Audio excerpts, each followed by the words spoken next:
I'm Guy Levi. I'm the Director of Innovation at the Center for Educational Technology here in Tel Aviv.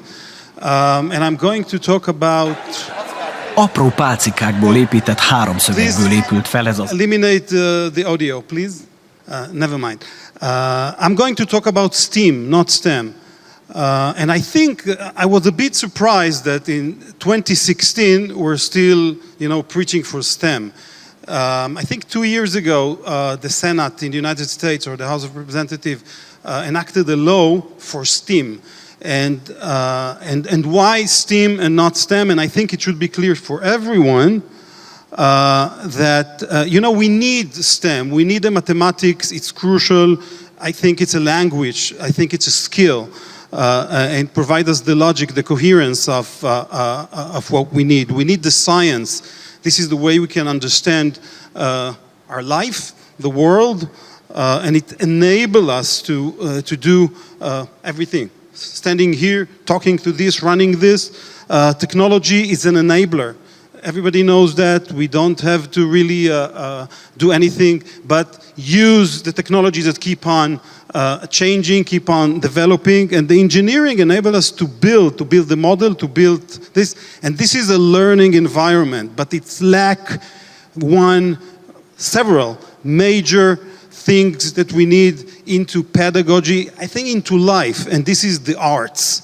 It's creativity, it's innovation in creativity, it's culture, it's society, it's globalization. It's so many things that are connected differently to this STEM world.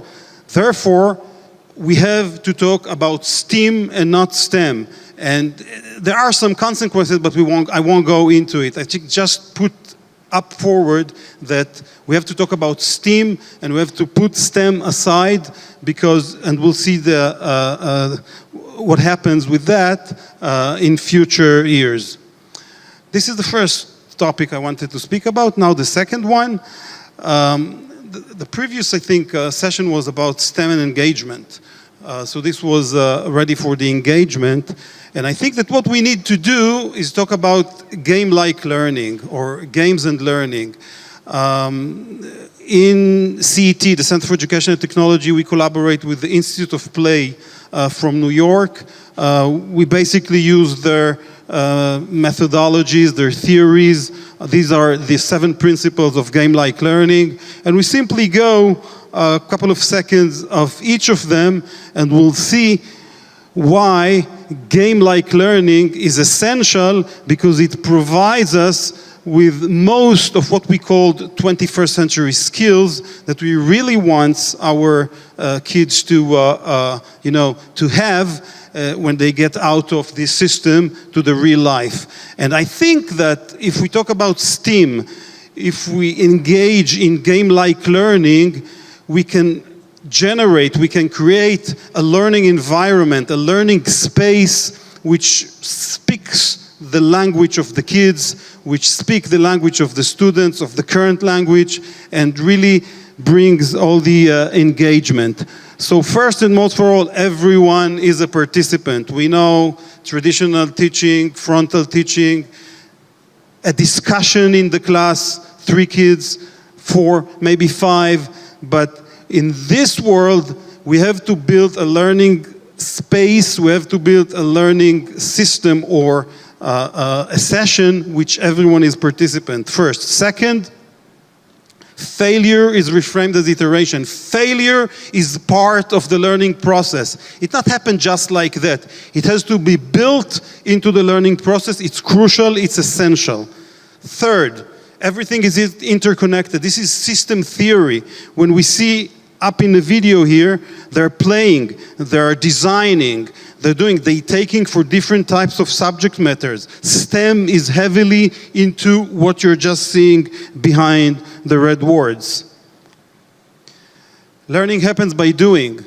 It is happened by doing. And when we do traditional classroom teaching, it doesn't work. So we have to change the learning space. We have to change the way that we design the learning space. Feedback is immediate and ongoing. Well, it's crucial. We all know that when we play the game, when we play Matific, when we play other things, when kids are playing, any game, not technology, feedback is immediate and ongoing. Why do we take it out in education? And challenge is constant. Challenge should be constant, not just in the beginning of the lesson. Every move should be challenged because then it provides motivation and more than that, intrinsic motivation. And last but not least, learning feels like play. And I will quote with this. About 3 years ago, we were running a pilot in a primary school in one of the cities in Israel, 5th grade. They were doing creativity in mathematics. When we did the feedback, they said, we felt that we are playing, not learning. 5th graders in Israel, playing is not learning. So if we continue with this, method that learning and playing are two different things, it's a problem. So I believe that basically when we look at the 7 principle of game-like learning, along with STEAM, it generates a new learning environment, new learning space, new methodologies, and new experiences for the kids. Thank you.